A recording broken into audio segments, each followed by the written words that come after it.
Salam sejahtera buat kita semua. Saya dari kelompok 7 dengan saya sendiri bernama Julfitri Basis Tinjak dan teman saya yang bernama Serlinsa. Di video kali ini saya akan mempresentasikan sebuah makalah kami yang berjudul Evaluasi Perancangan di dalam Interaksi Manusia dan Komputer.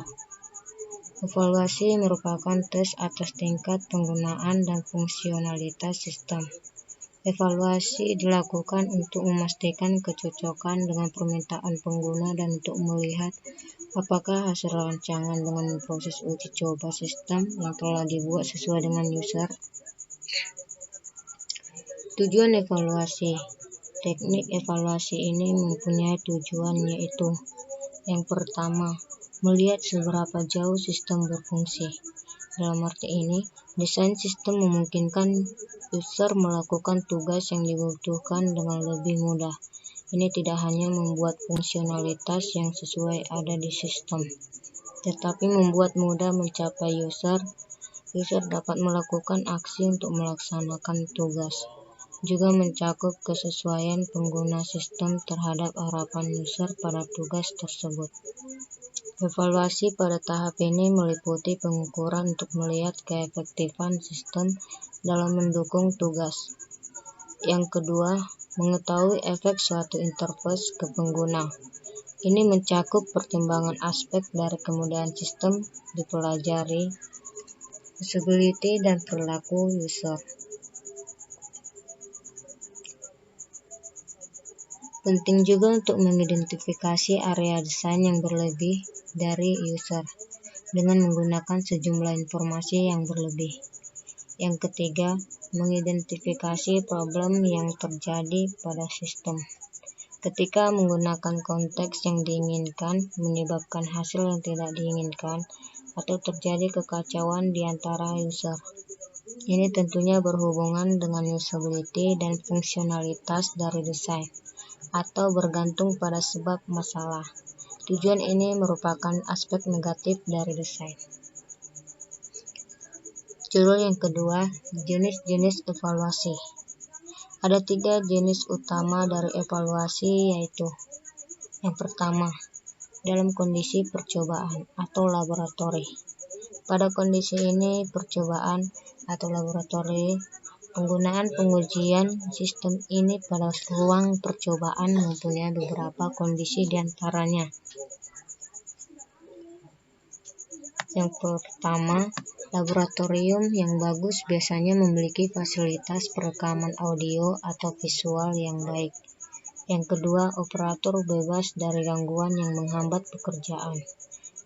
Ketiga, beberapa situasi hanya dapat dilakukan di lab, seperti sistem yang akan digunakan ditempatkan pada lokasi yang berbahaya atau lokasi yang terpencil. Contoh, stasiun ruang angkasa. Yang keempat, dapat memanipulasi situasi untuk memecahkan masalah dan melihat sedikit penggunaan prosedur, atau membandingkan beberapa alternatif perancangan dengan situasi yang sebenarnya. Yang kelima, situasi pada laboratorium tidak dapat menggambarkan situasi ruang kerja sebenarnya, dan terdapat beberapa orang yang tidak bisa bekerja pada kondisi di laboratorium. Dalam kondisi lokasi kerja yang sebenarnya. Pada kondisi lokasi kerja sebenarnya mempunyai beberapa kondisi diantaranya. Yang pertama, tingkat gangguan yang melebihi ambang batas, tingkat-tingkat pergerakan yang besar dan interupsi yang tetap, seperti panggilan telepon menyebabkan observasi ini sulit dilakukan. Yang kedua, situasi yang lebih terbuka antara sistem dan pengguna, di mana kondisi ini tidak ditemukan pada kondisi laboratorium. Perancangan ini dilakukan pada ruang kerja yang melibatkan pengguna yang tidak hanya digunakan sebagai subjek percobaan, tetapi juga sebagai anggota yang aktif dalam tim perancangan. Dan yang keempat, argumennya adalah user dianggap ahli dalam konteks dalam perancangan hanya dapat efektif pada konteks tersebut jika para ahli ini memberikan kontribusi yang aktif ke perancang. Participatory design. Participatory design adalah suatu pemikiran yang melibatkan keseluruhan alur perancangan dan tidak hanya proses evaluasi saja. Participatory design mempunyai 3 karakteristik.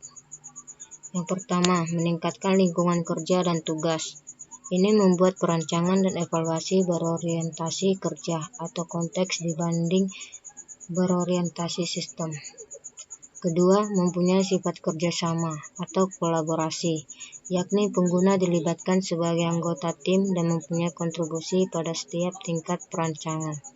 Ketiga, mempunyai pendekatan interaktif. Perancangan adalah suatu subjek untuk melakukan evaluasi dan revisi pada setiap tingkatan. Beberapa metode untuk membantu mengkomunikasikan informasi antara pengguna dan perancang. Pertama, brainstorming, kedua, storyboarding, ketiga, workshop, dan keempat, pensil dan kertas percobaan. Metode-metode ini tidak semuanya digunakan secara eksklusif dalam participatory design. Metode ini digunakan untuk memberikan pemahaman antara perancang dan pengguna. Mengevaluasi perancangan. Evaluasi terjadi setelah proses perancangan. Evaluasi pertama sistem idealnya dilakukan sebelum implementasi dimulai.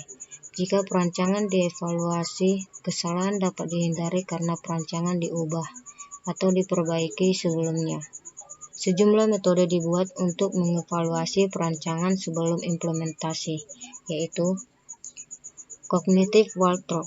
Cognitive walkthrough adalah suatu usaha yang dilakukan untuk mengenalkan teori psikologi ke dalam bentuk informal dan subjektif, atau dengan kata lain mempunyai tujuan untuk mengevaluasi perancangan dengan melihat seberapa besar dukungan yang diberikan ke pengguna untuk mempelajari beberapa tugas yang diberikan. Pendekatan ini dikemukakan oleh Paulson dan kawan-kawan. Walkthrough dilaksanakan oleh perancang atau seorang ahli dalam psikologi kognitif. Untuk melakukan cognitive walkthrough harus mempunyai informasi yang dibutuhkan, yaitu yang pertama, deskripsi dari suatu interface yang dibutuhkan itu sendiri. Kedua, deskripsi dari tugas termasuk usaha yang benar untuk melakukannya dan struktur tujuan dan mendukungnya. Dengan informasi ini, maka evaluator dapat dilakukan langkah dari walkthrough. 1.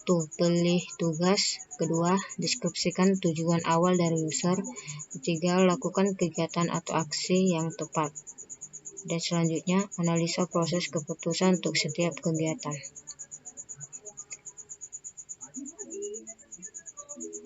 Heuristic evaluation diusulkan oleh Nielsen dan Molik, hampir sama dengan cognitive walkthrough, tetapi sedikit terstruktur dan sedikit terarah.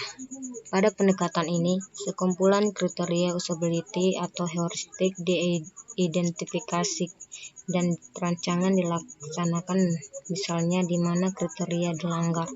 Dalam sistem ini terdapat beberapa kriteria. Pertama, perilaku sistem dapat dipastikan. Kedua, perilaku sistem konsisten. Ketiga, feedback tersedia. Keempat, kemampuan memori user tidak memiliki batas. Dan kelima, dialog merupakan orientasi tugas. Tujuan dari heuristic evaluation adalah untuk memperbaiki perancangan secara efektif. Evaluator melakukan evaluasi melalui kinerja dari serangkaian tugas dan perancangan dan dilihatnya kesesuaian dengan kriteria setiap tingkatan.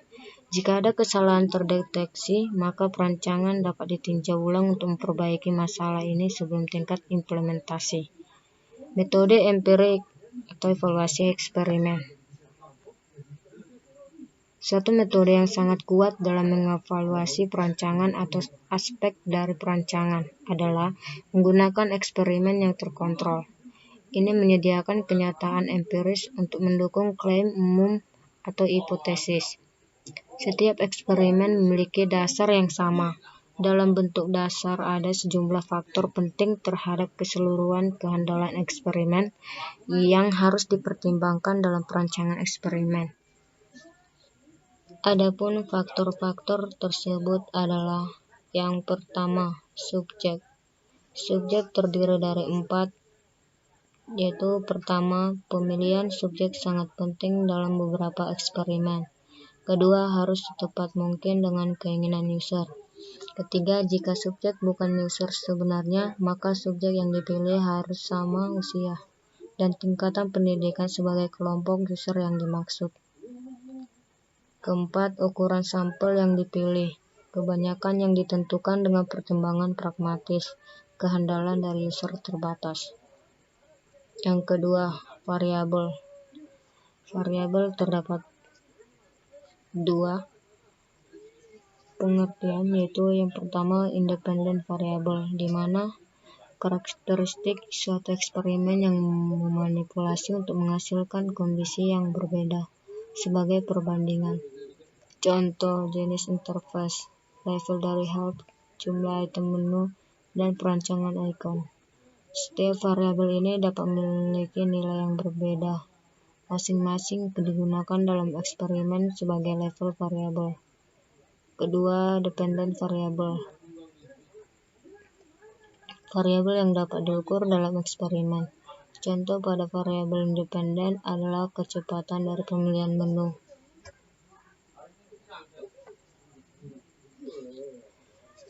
Hipotesis. Hipotesis terdiri dari 4. Pertama, merupakan prediksi yang dihasilkan dalam eksperimen. Kedua, masih menggunakan variabel independen dan dependen, di mana variasi di dalam independen variabel akan menyebabkan perbedaan pada dependen variabel. Ketiga, tujuan dari eksperimen adalah suatu menunjukkan bahwa perkiraan benar dengan menyangkal adanya null hipotesis, yang menyatakan bahwa tidak ada perbedaan dalam dependen variabel di antaranya tingkatan dari independen variabel. Keempat, pengukuran statistika menunjukkan bahwa nilai hasil dapat dibandingkan dengan tingkat kepercayaan.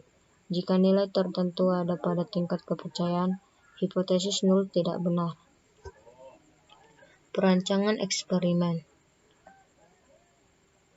Yang pertama, between groups. Masing-masing subjek diberikan kondisi yang berbeda, yakni kondisi eksperimen atau variabel sudah dimanipulasi dan kontrol yang identik dengan kondisi eksperimen, kecuali untuk manipulasi ini. Kontrol ini memastikan bahwa manipulasi bertanggung jawab untuk setiap perbedaan yang diukur. 2. Keuntungan perancangan ini adalah setiap user menghasilkan satu kondisi. 3. Kerugiannya adalah dengan semakin banyak jumlah subjek yang tersedia, akan menyebabkan hasilnya akan berkurang, dan perbedaan antar setiap individu akan membuat bias hasil. Within groups. Within groups terdiri dari 3. Yang pertama, setiap user akan menampilkan kondisi yang berbeda. Kedua, jumlah user yang tersedia lebih sedikit. Ketiga, pengaruh dari subjek lebih sedikit. Sekian dari hasil presentasi kelompok.